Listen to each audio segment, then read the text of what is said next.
Hi, everyone. Thanks for joining us live on this auspicious Buddha Purnima. Purnima means full moon. And we are privileged to have a longtime friend, James Foyle, who has been also a 20-year student of astrology with a lot of interest in yoga, psychology, philosophy. And so he's joined us tonight to discuss something that is kind of foundational in the ancient Indian culture and the Vedic way of life. And that is called the four Puruṣārthas. Purusha means soul or self or individual, and Artha means attainment. And so these are the four aims or four attainments of life. And we're going to explore those today while also seeing how we can understand them at the intersection of yoga and astrology. A little bit of context. My name is Samir, and I'm one of the co-creators of the Inner Path deck and the Mystic Yogi. We have Paula Vega on the call. She's also been a co-creator in this. And so we're going to be kind of your interview hosts this evening. So coming to the bigger picture of Vedic culture, we might say. This culture is existed for tens of thousands of years, even longer, depending on what part of history you choose to look at. I imagine James has something to say on that note. But what's really interesting about the Vedic culture is that it's a mythologized culture. Mythologized in the sense that their understanding of life is not limited to just written and reported history. This understanding of life is far beyond just our normal literal understanding and interpretation. The vision is vast, it is mystic, it is infinite in scope. Joseph Campbell had a mentor. He was a great mythologist named Heinrich Zimmer. And Heinrich Zimmer said that there are four main functions of mythology. The first function of a mythology is the mystical function. And a good mythology introduces you to the sense of mystery and awe and wonderment of existence. The second function of mythology is cosmology, or the cosmological function. Otherwise, we are just overwhelmed with the vastness of existence and the mystery. Cosmology helps orient us to how does it all work together? And that's where astrology plays a very interesting role, something that really modern science is doing for us today. We sort of look to science to give us a sense of our place and orientation in the cosmos. Then the next function of a mythology is the sociological, which means how do we conduct or build a society based on the mystical connection to existence and how life seems to work and operate in the bigger picture. So how we eat, how we sleep, how we celebrate birth, how we celebrate death, how we celebrate marriages. A lot of the great and most important initiations and events in life in a mythologized culture are connected to the mystery and connected to the principles and laws and rhythms of life. And then the last one is called pedagogical, or the psychological function. A good mythology can help you orient yourself in any given situation in terms of how do I act right now. And the ability to look to your culture and look to its mythology, its stories, its understanding of the universe to help guide your action in this moment is something that is missing from many modern cultures and modern civilizations. So this is why we're looking to the wisdom of ancient India, which has invested so much in understanding the human being's soul, our purpose, our relation to the cosmos, as a guiding light, as a foundation of how do we fulfill the primary aims of being a human. So that's the overall context of what we're going to explore today. James, would you like to just say hello to people and introduce a little bit about yourself?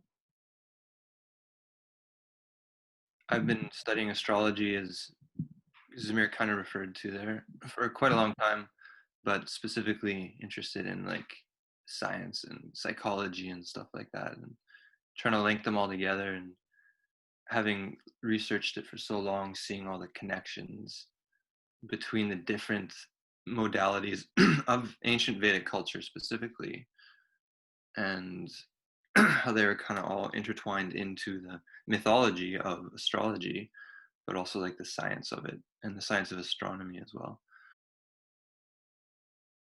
So the subject of today's discussion, the four aims of life, or the four Puruṣārthas that we said, are the four primary aims of existence.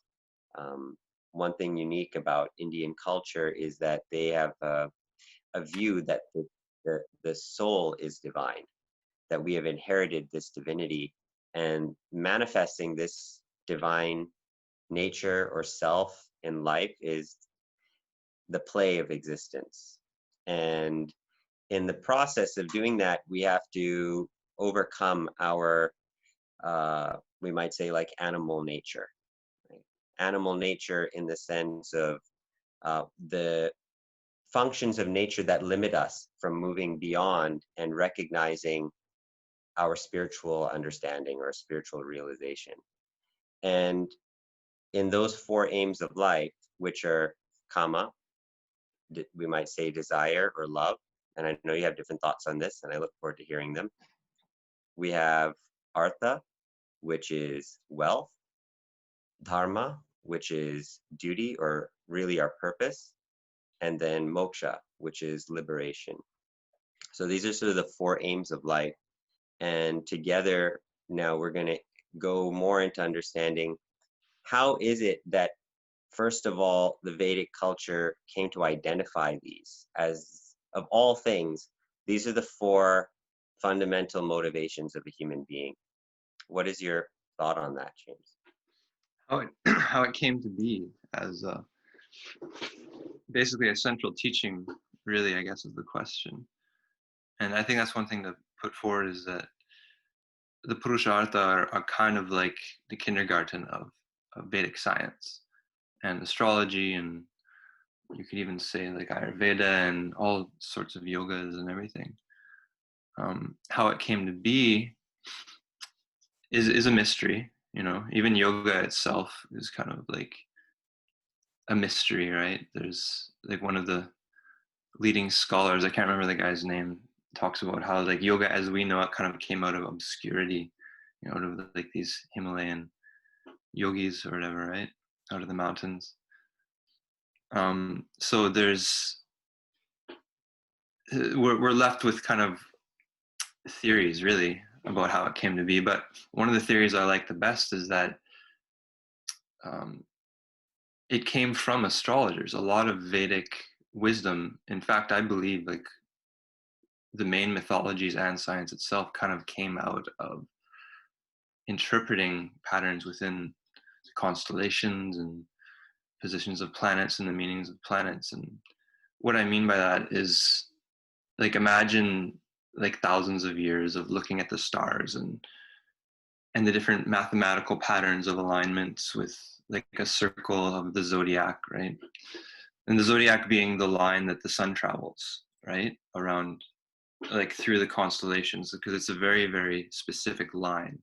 And the ancients, you know, who've been worshiping the sun ever since the beginning of humanity have been looking at the movement of the sun through the constellations. And, you know, there was no TV, you know, up to about a few decades ago almost, right? So that was the big TV show, is to look at the stars and interpret things from them, find stories in them, find mythologies. And they really did a lot of that and applied their mathematics to it. And I think there's two ways of kind of looking at this, in the sense that we can come to conclusions about what the best philosophy of life is, right?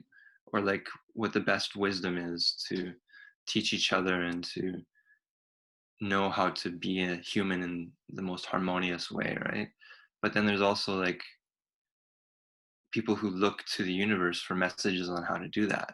And that's what the astrologers did. And what's really interesting is that it may be that, you know, these ancient humans projected their really advanced philosophy of thousands of years of wisdom, you know, accumulated and refined onto the stars. It's like a Rorschach block, right? Like a projection. But if you really look at the profound nature of the patterns and the coincidences that occur within astrology, when you practice astrology for long enough, you realize that it's not just a coincidence. We're not just projecting these things. There's a clear like language that is in the mathematical coincidences and patterns.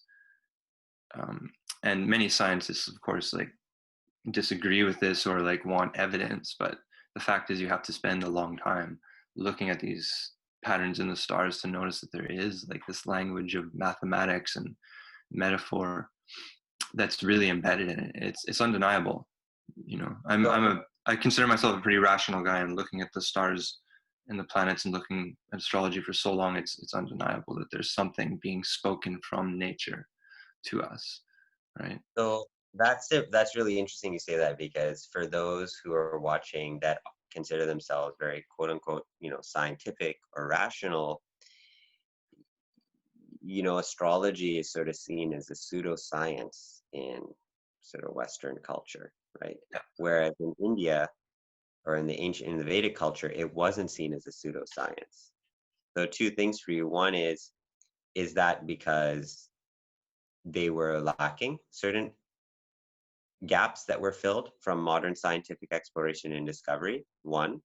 And two, how are you able to explain to someone that an object few thousand light years away is able to have an effect upon our body, our mind, our emotions, and even our life circumstances, right? Which is the claim that astrology is making. How is it that the movement of these planets, stars, and constellations can have a very important and profound effect on the trajectory of our life? Well, yeah, I think you're right. There was gaps in our modern understanding of what they understood, and and it becomes pretty evident to people who really dive deep into the Vedic sciences that there's a lot of kind of secrets almost, like things hidden, but also things lost. That's one of the major things. Things even stolen, from books, removed from books. I found a lot of evidence of that. And what I mean by that is that there was advanced ancient cultures. I mean, in my own experience, it's not just a theory anymore. I found enough evidence in it, and that the only way to make logical conclusion of a lot of this kind of deeper stuff in the Vedas is that there was a culture that had some sort of connection to, or not connection to, but access to higher levels of technology, like computational technology, like satellites and telescopes even, you know like the measurements made in some of these super old astronomy texts that are possibly 5,000 years old. Some of them couldn't have been made without some sort of highly advanced astronomy, like laser type equipment. It sounds kind of abstract to say, and it would take way too long to prove any of it, but Right. what I mean is that for sure there was gaps in our understanding of what astrology is. And Okay. the fact is um, it's like a non-linear science, right? So it's a science that requires you to look at many things at once in order to see the bigger picture, the pattern. But when you can see them and juxtapose all these different abstract things, you see the bigger pattern and you realize it is a science. And there's no way I can relay that to anybody without sitting them down for long enough, right? But Okay. but yeah, I mean, I hope that answers that question.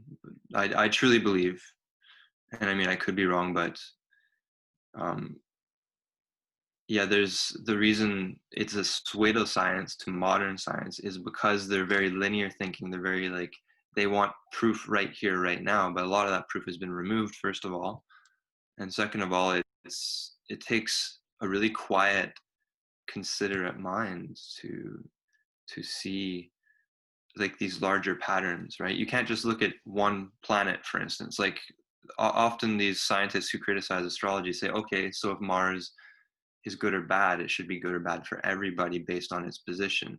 But you have to, again, look at every other planet and its relationship to each other to end up coming to a conclusion, right? So it's a really tricky thing as far as Mhm. proving that. So there's also an aspect of it that is very intuitive, Yeah. and requires a vision of interconnectedness Yeah. and be able to see beyond just what two eyes can see, and to trust in that inner vision as well. Yeah, yeah. Inner guidance towards these things. And So that's a that, big part of being an astrologer is like if I were to show you an astrology chart, it's such an abstract looking thing that is actually very complicated. um, you can't just see one thing, right? You see everything. One of the really cool things that has happened kind of in mainstream culture is this um, is seen in this movie, The Arrival. I don't know if you know about it. Arrival, oh, where this big, basically this big black Shiva lingam comes to Earth, right? Or these 12 of them around the Earth, and they're trying to communicate to humanity, but they have this super abstract language that's next to impossible to understand, right? So it takes them like a year or something like that to actually finally decipher what the message is, and they realize it's this language of basically non-linear thinking where you see beginning and end as one stream. You see like multiple dimensions in one snapshot of their right. name, right? Just their name tells their whole story beginning to end. And actually Wow. that story itself is actually inspired from astrology, believe it or not. I don't have evidence for that, but it's super obvious. There's these 12, Shiva lingams, and well, they don't even call them Shiva lingams. They're just these big, you know, black spaceships, and basically their language is this circle that looks like a zodiac almost, and this super like abstract, literally Rorschach block looking thing, right? And in it they were able to decipher that you can see every moment of that alien's life from their birth to their death, the full complete circle, and all the details. And that's exactly what an astrology chart is. It's a zodiac circle, right? And the Yeah, that's fine little divisions of where a planet is relative to each other, up to like hundredths of a degree are calculated to decipher this thing. And you literally can, as an astrologer, a super advanced astrologer, you can start to predict like fine events and timings and locations and everything. And it's right. it's not easy to explain how or why, but it's amazing actually when you look at it. you know So we're going to look at a chart today. I know we're going to look at Paula's chart, which yeah. will be interesting. And Paula, you chime in anytime if you have questions or thoughts or anything that you arise for you um, on the subject. Oh, But there was a second question there. What was it again? the second question, that was a longer answer. The second question was about our linkage or relationship with the stars and with the Oh planets. yeah, yeah. And I mean, I have a personal sense of, now modern science has shown that everything in existence is energy, and that even on a quantum level, we are entangled, that everything is fundamentally interconnected. In that sense, I think modern science is showing it is that all matter is interconnected, but some of them have more influences than others. Yeah. And these are large bodies, and perhaps that's why. Um, I don't know if even you giving a specific scientific explanation would make someone say, okay, well, I think astrology works now. It might be something a little bit deeper than that, and probably more connected to their actual experience in life. So, I don't feel like you need to answer the question if you don't want to. But Yeah, no, if I you, I mean, I'll just basically say that it's not actually explained specifically in many of the Vedic scriptures how or why astrology works, but there is one interesting explanation that talks about how our destiny is derived from what we look at in reality. And what I mean by that is like um, one of the main passages like the most important passage in the history of astrology actually comes from Puruṣārthas, and it talks about how when you divide the day from the night, when you divide one thing metaphorically, when you take a line of infinity, of an eternal circle, and you divide one thing from another, you're making concepts and projecting ideas onto the infinite kind of spectrum of reality, right? And you can imagine it like quantum physics. As soon as you observe one thing, you and place your attention on it, it starts to become a reality, a real thing, right? Consciousness affects reality. And in my interpretation of this particular passage, what it's saying is that when you start to divide one thing from the other, and you start to focus your attention on one thing from the other, you create a reality. So, or you create like good and bad. Actually, this is the passage that refers to how karma manifests, actually, and how, like, when you look at one thing in a certain way, it becomes a reality. So, like, considering that, like, so it's basically saying subconsciously you believe that there is going to be a karmic outcome, basically, and then that is your reality, as an example, right? Is basically what it's saying. And in this passage, it's also referring to remedy, like how to remedy that is to, like, take away the divisions of one thing from another and see reality in its fullness without projecting, right? And then you actually come back to the oneness, you know, on a conceptual level, but also a spiritual level too, and you transcend the karma. So basically, if that may sound a little abstract, but that's kind of the essence of how astrology as a science says it affects reality. Like when we look at a chart, for instance, what we're doing is actually peering into what someone's idea is of their reality, basically, with the concepts that they have in their subconscious mind.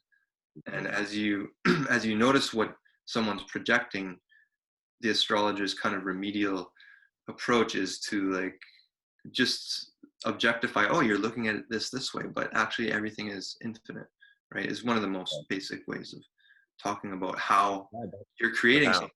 something, right? That's profound. Yeah. That's profound. Yeah, it makes my spiritual teacher has this saying, this really important teaching, that all conditions are contained in the mind, and that if we are creators of our reality, that the mind is not something that's just limited to this little skull of ours, but mind is it is a universal mind that we draw upon, and it's like a mirror. So in that sense, it's this is the material that we're drawing upon for our presentation of mind, and that's what we see and perceive and then live out in our life. And so the rest of the universe is providing the material for us to draw upon to create and project our own reality, right? Yeah. On an archetypal level. So, that's really, I've never thought of it that way before in astrology, but you just blew my mind with that. That's So one of the that was, first passages in the most ancient astrology text known to wow. history. So they just lay it down right in the beginning. Yeah, and it's actually the most misinterpreted passage as far as my opinion goes, because people have been interpreting that as to say, by like dividing time and like measuring the stars, you can see someone's karma, basically, you know. But it actually is, it's, you can see it the other way too. It's basically saying that by you dividing time, you are creating karma. It's not that you're seeing someone's karma, you're creating it. You know? And Okay, well, let's bring it back to what I think a lot of people are interested in with the four aims of life, which is how does this affect my relationships, my desires, how does this play into my fulfillment of wealth and abundance, of finding my purpose and living out my inner purpose.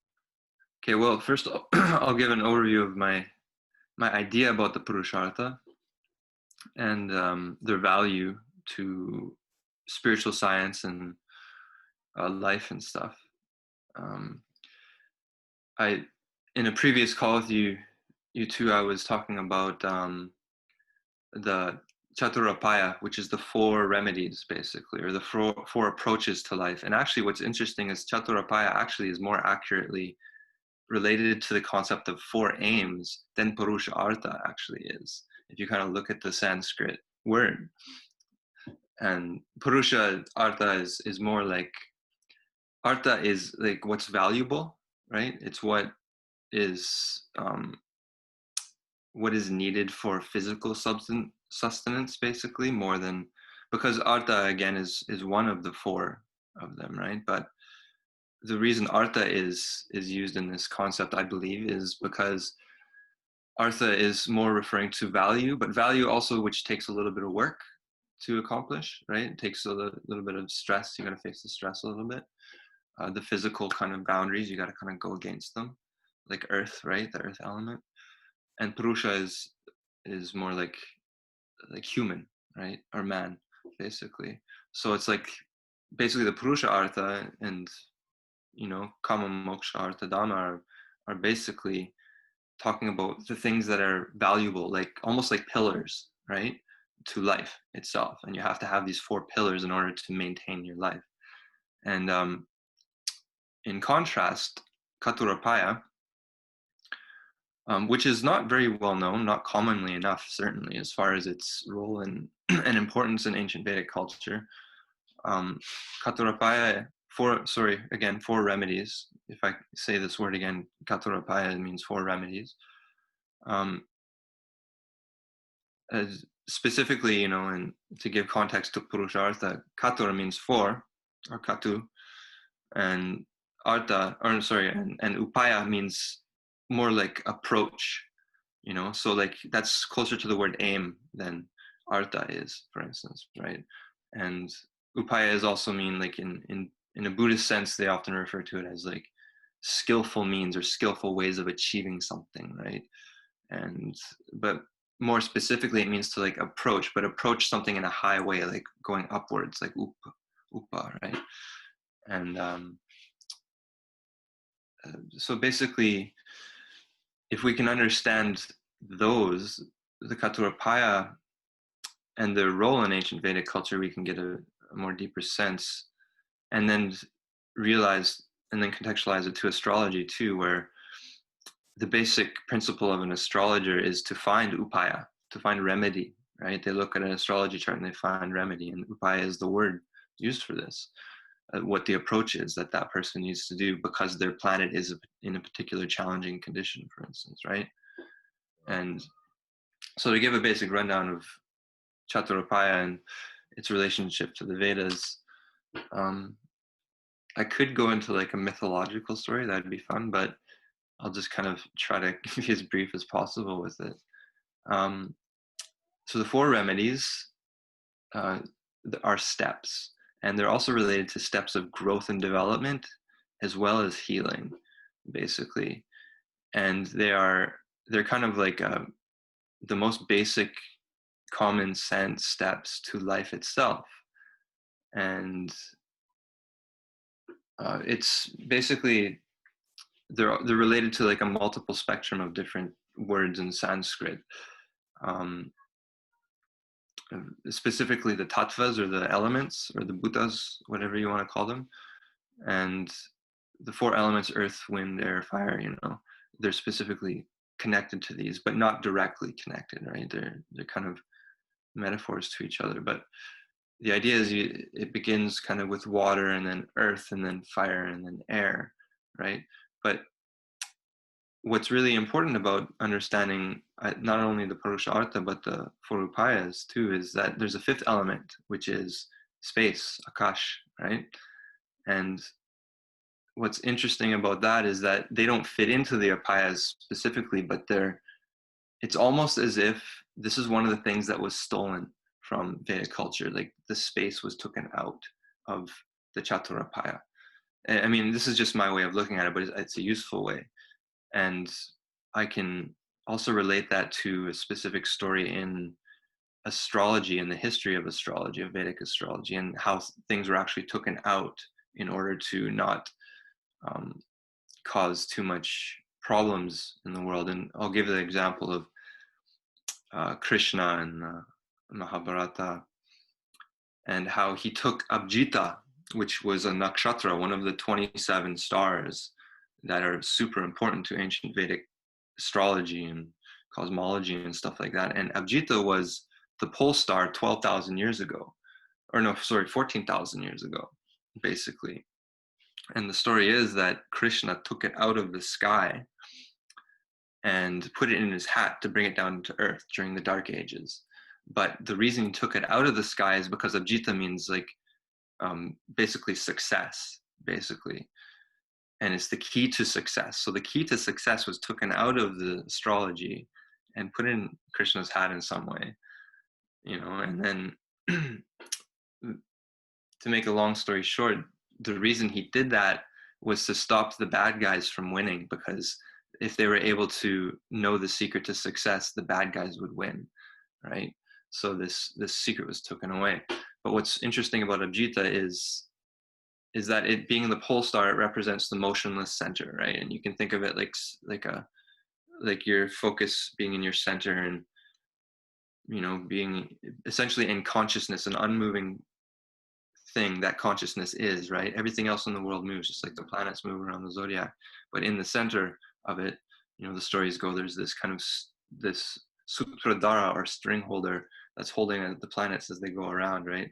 But when we no longer are affected by the planets through upayas or whatever, we end up becoming the center, right? So in the same sense, what I'm saying is that I think the upayas had space removed, to come back to where I was going with this. And Yeah. space is consciousness itself. It's present moment awareness. It's the essence of like all our souls in a certain sense, right? And this to me is the zero upaya, the first upaya, the most given upaya, is to be kind of aware of what's going on around us. And in a sense, it can be the most infinitely effective upaya, where you don't need the other ones as long as you're just aware, because the other upayas are the common sense that arises from awareness itself. Yes, that's So the teaching of the Buddha as well. I yeah, mean, exactly. fundamentally, Yeah, it's essentially the same teaching. Just to give it for like viewers who could potentially be a little bit lost with yeah, what you're saying, just to kind of sum up where we arrived at, which is that you have these four aims of life, right? yeah, And that to achieve these four aims of life, we have these four approaches or yeah, remedies, right? And that you haven't talked about those four approaches yet. You talked about the fifth one that's been taken out, which is yeah, fundamentally, which I think is important. I think it's beautiful that you mentioned it, which is essentially finding the still quiet center that is aware itself, so yeah, that the intrinsic wisdom of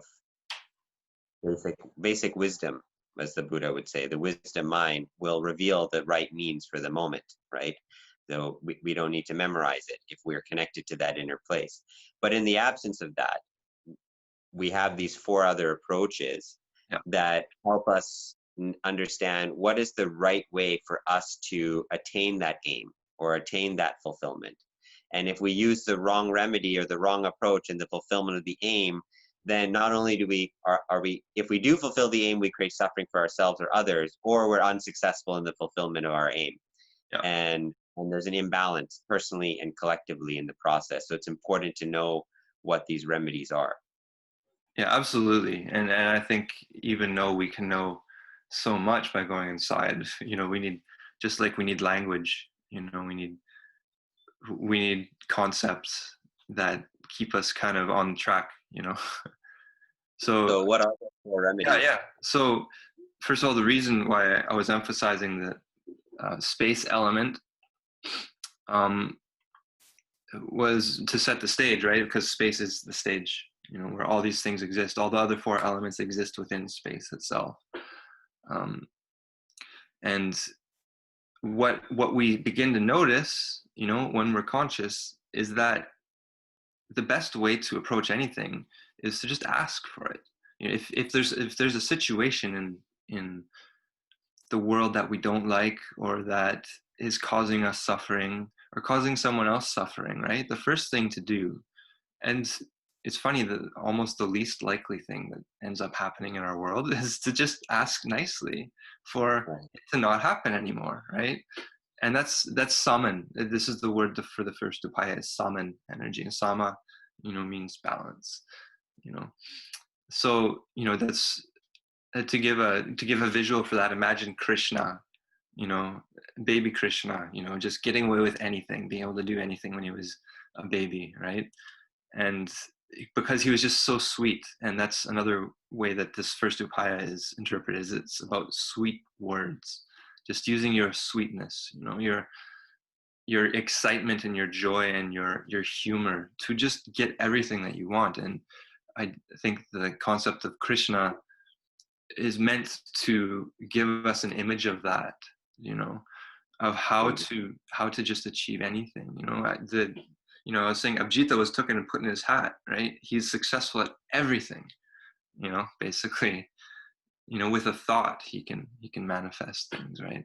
So that's the idea. But of course, sometimes people don't, want to do things. They have their own desires, and it goes against sometimes our mastery of that first upaya. And just to give you a visual again of Krishna with the 4 tools in his arms, right? He's got the conch, he's got the flower, he's got the fire, and he's got the danda, or the bat, right?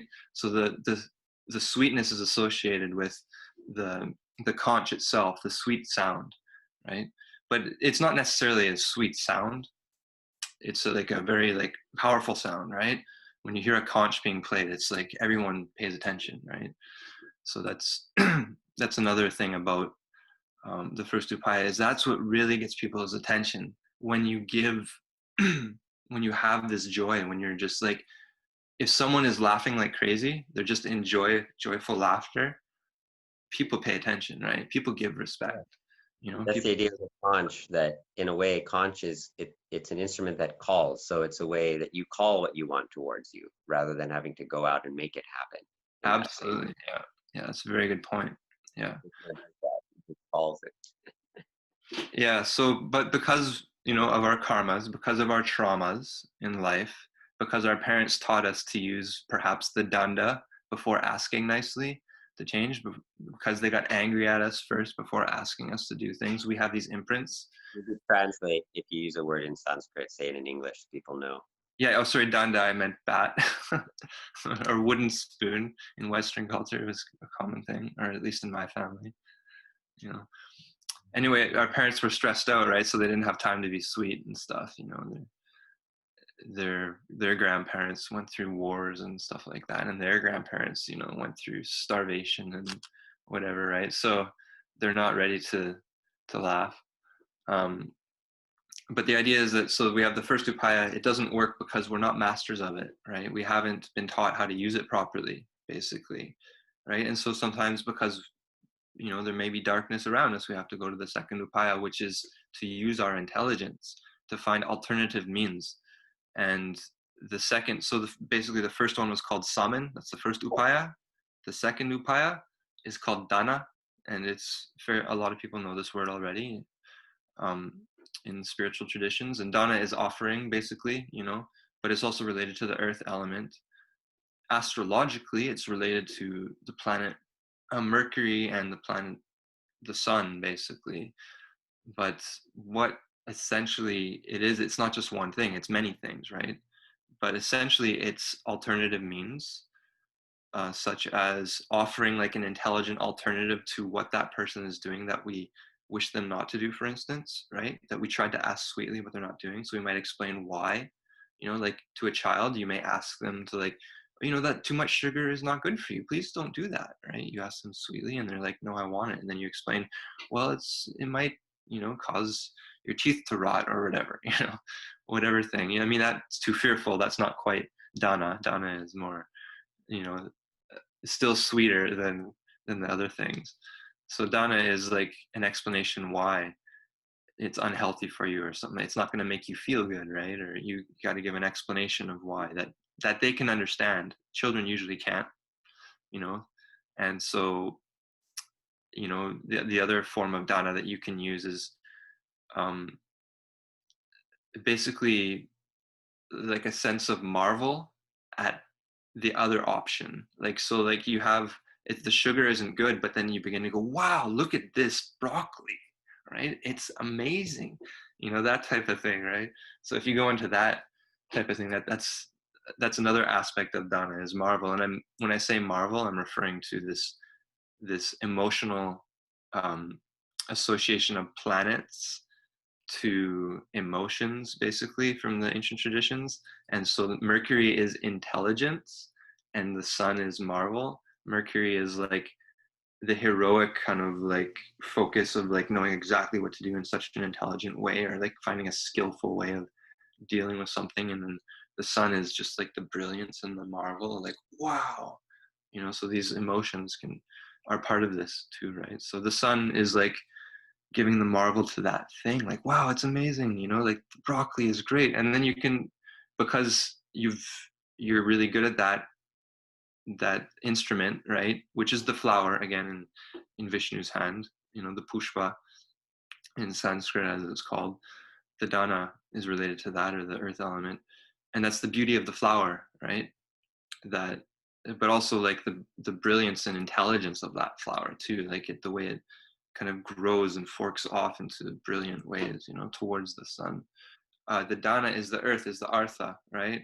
And the moksha, and I didn't actually mention this, sorry, the moksha is the saman. And when I was referring to like Krishna's sweetness, right, this is the moksha, you know, aspect. And so the artha, which is the valuable thing, right? You're offering valuable alternatives, maybe even money. Like if you do this, I'll give you some money, right? If you stop eating candy, I'll, you know, make someone Well, then excited about that, the moksha makes sense is that they always say like, if you don't cling to something, it's more likely to be able to come to you, Yeah, right? that's another part of the teaching. I could go into that too in the astrological. That's one lesson that if, one way of getting what we want is by calling it forth, by naturally being, but not clinging. Yeah. And the universe responds to that.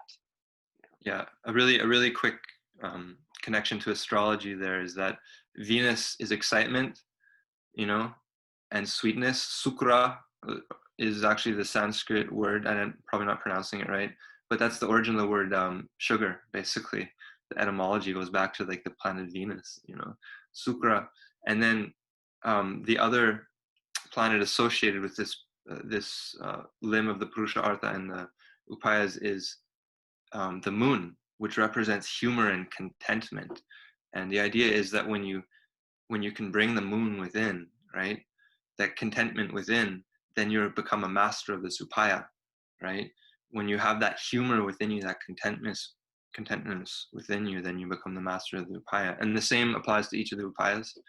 Like when you have that sense of marvel within you, you're much better at artha in general, but you're much better at dana, or the second upaya, right? You have mastery over these emotions, and then you can use these. And that's where astrology can come in one of its most effective ways, is to understand how the planets are situated and how to balance them and manifest. Like you're saying, you manifest something, right, by having it within. So we did moksha and we did dana. The next comes beda, which means dissent, which means to disagree with what's happening. So imagine that like you were sweet and you offered alternative means, and you tried your best, and still you weren't the absolute master of those upayas, or those four limbs of Vishnu. You have to say, I don't like it, and actually begin. This is where we enter the world of anger and sorrow, basically. This is kind of the halfway point of the upayas, right? This is where you kind of cross over into kind of the darker parts of things. This is where karma is actually created in a certain sense, right? And what's really interesting is that Beda, or fire, or in the Puruṣārthas, this is dharma. This is the dharma limb, right? And it's not really a common thing to associate dharma with fire or anger or sorrow, but there is a very strong connection between these concepts in the older cultures, where dharma itself, our spiritual duty, is associated with something a little bit harsh and not so peaceful and just sitting there and meditating. This is like where we get up and actually do something about what's wrong, what's going on. It's our expressing something's wrong, we need to do something. So in a certain sense, you can look at a lot of the mindfulness traditions as being maybe perhaps a little bit too mindful and not action oriented enough in a certain sense. That's my feeling about That's these things. wrong, but I feel like our purpose is always in response to a need from life. Yeah. So there's a need, and we're responding to that need. Yeah. And that requires action and motivation and overcoming our own, perhaps our own inertia or complacency to see and understand the need and then act in service to that. We have to be of service to life in some kind in order for life to be able to provide back for us, right? And to feel like we are a contributor to the life process. Yeah. Yeah. And I think what has happened in these interpretations to lose the fire connection and like the emotion of anger, for instance, is called Rudra in Sanskrit. And in the Buddhist tradition, they don't associate Dharma with Rudra very much at all, right? They associate it more with Karuna, like, and as translated as compassion, but Karuna actually means sorrow, being sorry for either what we're doing or for someone else, And I think one of the major things that we need to do in interpreting these old sciences is to see how these emotions fit in. And yeah, they're necessities, kind of like what you're saying. Like, we have to take care of this aspect of life. And So I if think you're gonna sum up that dharma as an approach or yeah, upaya in one sentence, what would it be? Dharma as an upaya is cannot be, I don't think, accurately put into one sentence. But it's that thing that everybody knows. If we're gonna come back to this concept of just like common sense, it's just like when we know something's wrong, right? That someone else is doing, or like their desires for this are not aligned with the desires of another person. That's the fire that comes from within to do something about it, but to do something about it in an effective way. And that's where the missing teachings are, I think, is like, how do you really effectively inspire somebody to do good, right? To like be fair with other people. And that's the essence of Dharma, is to just bring balance to the world. And as a limb, as a foundational aspect of society, inside and outside of ourselves, it's like alignment and harmony. And so how do you use your fire effectively? And like, I think the idea is that you got to balance Rudra and Karuna. You have to balance anger and sorrow together. When you're angry, if you're able to be sorry at the same time as you're angry, I think that gives a sense of what I mean by what true Dharma might be, right? Something like that, along those lines. And I just put this out there as a challenge to a lot of different traditions that see Dharma as more of this like meditative, non-interactive kind of element to spiritual duty, right? But as an upaya, it's like it's the remedy that needs to take place in order to bring harmony in our societies between our inner worlds, so that not one person is unhappy, so that everyone's happy and everyone's respected, right? I hope that explains my concept of Veda, which is the third upaya, and now I can move on to Kama. So Kama, associated with the air element, right? The fourth upaya is danda, no? Yeah. Sorry, I was referring to the Puruṣārtha. So Kama is the Puruṣārtha, and that's just to actually give a quick little thing about that. And again, my disagreement about the traditional translation of the word Kama. Kama being associated with the air element, as seen from astrology, specifically what the air tattva or air element means, it's social, but not social in a sexual way, which is what the word Kama has been associated with. Social in a healthy, balanced society way, right? But the idea of love that comes from these old texts is not, and you can actually find it if you look at the old texts like the Natya Shastra. When it talks about the word kama, it's not talking about sexual interaction. It's talking about one person caring for another in a protective way, in a way of like you give someone a hug, and that represents protecting them and taking care of them, right? And that's where karma, I think, is it needs its most attention, is to understand how karma is actually something harsh, and love is actually something harsh, right? In the same way, the danda, which is the fourth upaya, that's the fourth step. After someone isn't agreeing with you, after you disagree with them, you might have to take the next step and use harsh force. That's something that can really explain why kama has been misinterpreted, right? Because we don't associate love with force or harshness. But what does it mean to truly love? And in my sense, looking at these ancient scriptures, to truly love someone or society, or to truly have love, is to want to protect them and make sure they're healthy, not necessarily enjoying themselves. But the thing is that, like, by keeping them protected, everything else underneath is preserved, right? So you are actually giving them that enjoyment too. You're giving them that that opportunity for artha and fire and everything, right? I mean, kama is also commonly translated as desire. And I don't think that's incorrect either, in the sense that if you look at the base motivation for human beings, that we tend to be driven by our desires. Yeah. And that is understood in the Buddha teaching, pretty much on all spiritual teachings, that, you know, desires drive us and our motivation. They also most frequently become the cause of our suffering.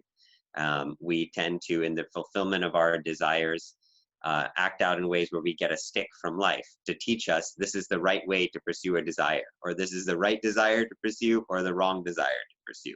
And life keeps giving us sticks to teach us, little knocks, being like, yeah, that's what happened when you do this. This is what happens when you do that. You know, and we learn our lessons through that motivation, right? And I'm sure that with an understanding in our chart or astrology, that there is a way in which we can see how life is teaching us how to temper and modulate and refine our desire, so that it's taking us more in the direction of the fulfillment of what it is we want. Yeah. And, you know, there's also an element of it where I kind of see it on like Maslow's hierarchy of needs. Like we have these desires or needs for safety, for security, for belonging, for recognition, for That falls directly in line with this teaching, you know. so those things are there, and in that way, that is kind of the rib cage that protects our own growth and our own evolution. And we're almost right to seek them in a sense. But when we seek them out of balance of the Dharma, when we're seeking recognition or security or fame or these things in a way that is not aligned with the cosmic or the deeper principles of life, you know, we create suffering for ourselves and others. And so I think that's just where these upayas are really useful, is for us to see that, you know, we can fulfill these aims that we have in life, and there's different ways to do it. And the more that we evolve ourselves, the more that we come in alignment with that still center, as you might say, or the more that we begin to educate ourselves on the operating principles of life and to begin to apply wisdom, then we choose the right means for the fulfillment of our aims. And that the universe and that these ancient teachings in a way are here to help us fulfill them. You know, that life itself has an agenda, which is the fulfillment of its intent, the fulfillment of its purpose, and that we are to be supported in that, that there's a overall positive or beneficent impulse for life. You know, how can you show maybe how astrology is showing that life is not really against us, that the universe is sort of here for us, and the planets and the teachings themselves are here for us to fulfill what it is that we want. It's just learning about what those things are and how to approach them correctly. And then life wants us to fulfill things, right? Yeah. Just to kind of, I think we need to move on, but just to give the summary of the four upayas and um, their relationship to the Puruṣārtha, I'll just describe again the upayas: the saman energy, which is the sweetness; the dana, which is the alternative means or gifts; the beda, which is the dissent, the disagreement, and the use of like our energy, basically, in a good way to affect reality, to affect others. And then the danda, which is the bat, basically, that it also represents kind of the wall, like you were kind of saying. This is where the desire ends and this is where it begins. The danda decides and divides where those things are, and that's an element of, you know, these approaches. It's the last step, right? You can think of beta as like the warning, like the anger is like, if you don't do that, I'm gonna get, you know, here comes the danda, you know, this type of thing, right?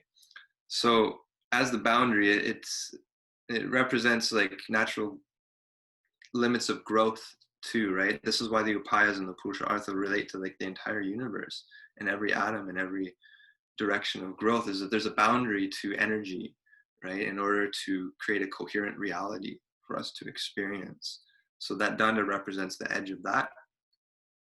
And in summary of the upayas and the approaches and how it relates to the Puruṣārthas, is like we need to stop things that aren't right sometimes, right? And as much as that word kama doesn't seem to associate the loving nature or the desire nature with that, these are part of the upayas.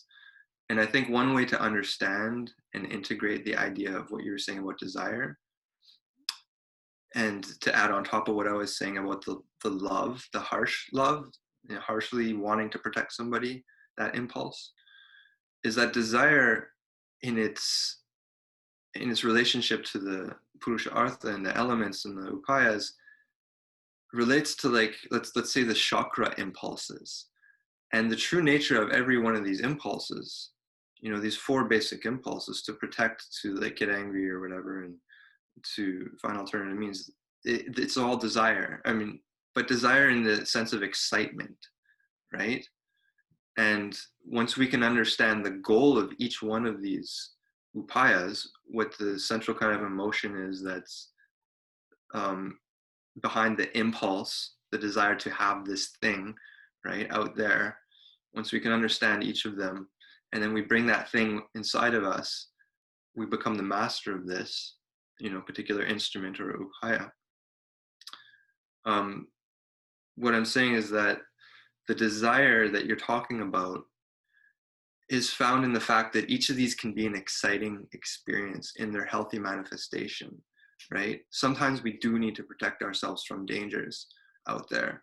And that doesn't have to be like fearful or like violent or anything. When we're the master of the danda, we can do it in just the sweetest way, right?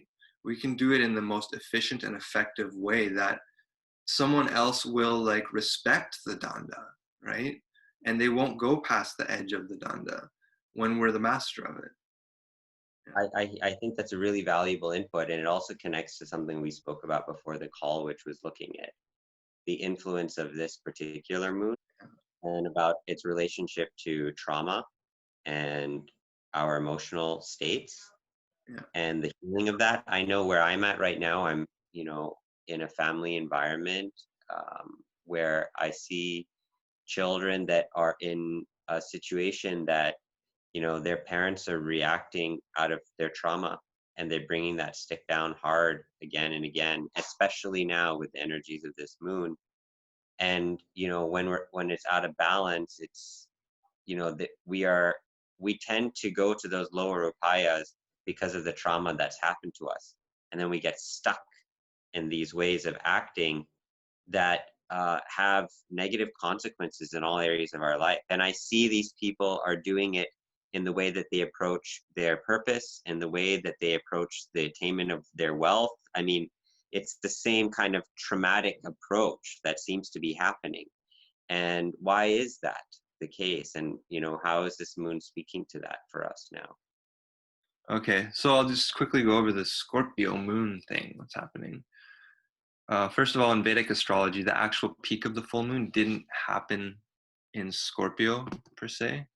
You know, the tradition of Vedic astrology, at least, is more of a Western thing. However, while it has been full, and as of now, it is in Scorpio.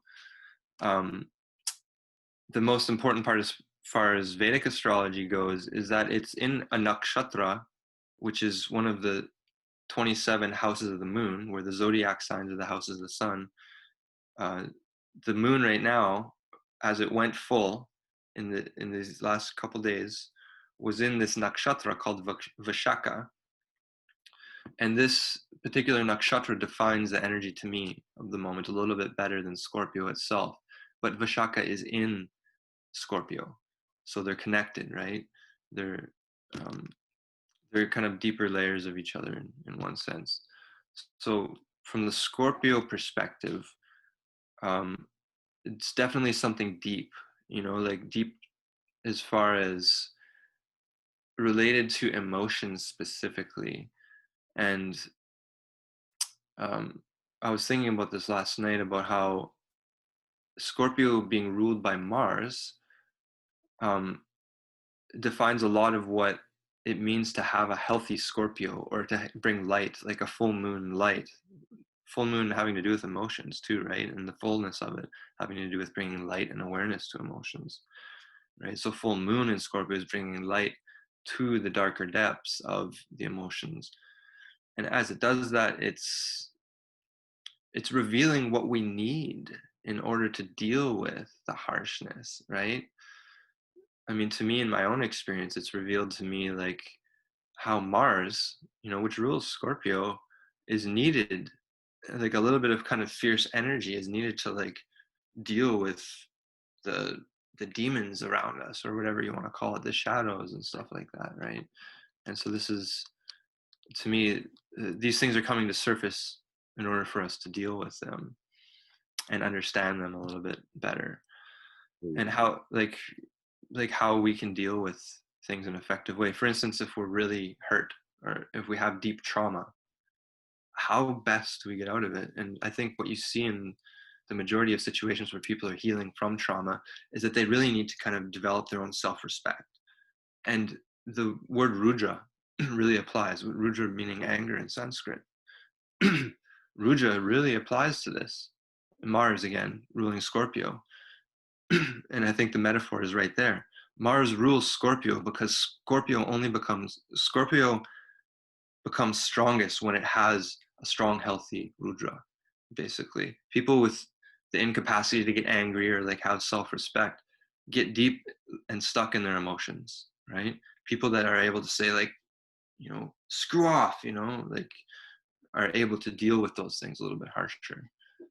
And to quickly kind of go into the connection with the Vishaka thing I was talking about, the nakshatra, is we don't have much information in any of the Sanskrit literature about the meanings of the nakshatras, and it's more of a modern interpretation of what the ancients actually thought about them. But we do have certain passages, and one passage I was reading last night was really interesting. It was like, it's basically saying like there's two levels of growth with Vishaka nakshatra, and each nakshatra is growing towards a certain goal. And at the lower level, it's called Krishna Mara. And to me, this word means like Krishna, Krishmara, not Krishnamara, sorry, Krishmara. Krish means more like dark or dirty, even, you could say, like dark as in um, like the person plowing the earth, the person taking care of the garden, or the need to like have a crop, right? This word krish is associated with that. So this coming from this darkness, not darkness per se, but like having to do the hard work, being like emotionally kind of like affected by having to deal with the harshness of life, having to grow the crop, right? That's the lower stage of it. But the higher stage is realizing that actually life is infinite. And there's a really interesting word called yogani that's associated with the higher levels of this. And to me, this word means different timelines. And if you read it in the context of the passage, what it suggests is that like this person who seems stuck on this path in the hard, dirty work, bitching and complaining about like their life, actually has all this infinite possibility in front of them, right? But that infinite possibility can sometimes be harsh too to accept, right? And this is where the deeper, more harsh aspects of reality enter our consciousness. Is like sometimes it's too much to think about. Sometimes there's too many possibilities. And what do those possibilities mean if we ever go there? Sometimes it's easier just to stay stuck in our emotions or our problems, or as the person just plowing the earth, rather than going out and expanding out into the world. And that's this particular level. And it's not a trauma. It's not a pathology. it's just a stage of growth. And right now we're at that stage of growth, realizing there's this infinite potential of light, and that we don't need to be stuck in the darkness. We can use our Mars, our Rudra, to get us out of it, and be brave to face our infinite possibilities of different timelines, yogani. Thank you. Okay. Yeah. Paula, do you have anything you want to ask or share or add? Having listened to a lot of this. Yeah. I'm sorry, Paula, for talking for so much. No. I've just been taking it in because there's just a lot of information. So like I'm just kind of like just enjoying it and taking it in because it's various aspects, right? But there was one thing that you were speaking at the beginning that for me was just like it just keeps popping up, and it was that idea of like coming back into that awareness, right? That center that you were talking about. Because the planets and the moon and all of these things, doesn't matter how they are outside. In the end, if you can stand in that center point, you won't be, let's say, like shaken by that imprint. And I love what you said about like it being in, like sort of like a map of your subconscious. So in a way, to me, it seems like, in that moment, the planets, the moment that you were born, you have this map of how your tendencies kind of tend to be, right? But you also choose it moment to moment. And this is why we turn to, let's say, a spiritual path and trying to find a balance between those four pillars of the four Puruṣārthas, right? And how we can keep them in like a very balanced. One can't be a weaker pillar than the other, because otherwise we won't be able to truly navigate like smoothly through life. So like this is why we turn to a spiritual path, where whether it is yoga or Buddhism and such, so that we can find how we move out of that duality where the planets are influencing me and where I choose to be one with the whole, where I'm no longer pulled by these things. And from the beginning of our topic, I was like really thinking about Yogananda, and how he was very clear about that, and the transcendence of astrology in a way. Yeah. Because at least, I mean, in the West, astrology is more kind of like a new age trendy thing. But what I see in India, it's that people put a lot of faith in it, to a point where people won't marry someone else because the charts won't match. And this is why spiritual masters like Yogananda, and even modern one, Sadhguru, kind of says that, like, okay, the planets are the planets, and of course they have an influence if you're acting like in automatic mode, right, in your default mode where all of these things will affect you. But they can also, you can also sort of transcend them when you're no longer in that duality. Yeah, absolutely. Yeah. And that's the teaching, I think. That's why I was trying to refer to that passage, and I don't know if I explained my interpretation of it very well, but that's almost exactly what this difference is between the fact that like our planets don't mean anything actually. In fact, if you're an astrologer predicting something that might not be such a good idea, it's more just to like notice what that other person might be predicting, about their own life, because of the nature of conscious awareness and how it defines our destiny. And one thing, just to refer to what I was just saying there about the Vishaka, the word Vishaka means branches, right? And in this passage it says Vishaka Yugani, branches of different possibilities, right? So there's not one possibility, not one timeline, because Yugani can actually be translated as timeline itself of infinite possibilities, right? So I believe what these passages are saying is that there is no one reality, and that we should throw away our chart in a certain sense, just like Yogananda did. He crumpled it up, threw it into the fire, right? He's like, the karmas of my past, mean nothing in the light of divine wisdom, right? And to me, I've been following that for quite a while, in my own philosophy and my own approach to astrology. But there is a balance, I think, between realizing that the fact that people have patterns that repeat, just like planets repeat their orbits, right? So and some people just aren't breaking those patterns, and they didn't learn how. You know, they weren't taught how, for instance, to use the upayas to get whatever they want and go on any timeline. Ask for whatever you want and you can have it. You know, ask and you shall receive, as you know, the Christian idea goes, right?